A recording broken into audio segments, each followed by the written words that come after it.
Valorize cada segundo do seu tempo, porque o tempo, ele é o bem mais precioso que você tem, e o mais cruel também. Ele passa e não te espera. Não pergunta se você está pronto. Não volta para te dar uma segunda chance. Quantas vezes a gente se pega dizendo: depois eu ligo, depois eu resolvo, depois eu abraço.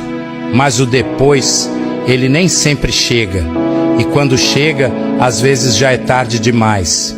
Tem gente que só aprende a dar valor ao tempo quando perde alguém, ou quando olha no espelho e percebe que os anos passaram, que os filhos cresceram, que as oportunidades foram embora e que aquilo que era urgente hoje já não faz sentido nenhum.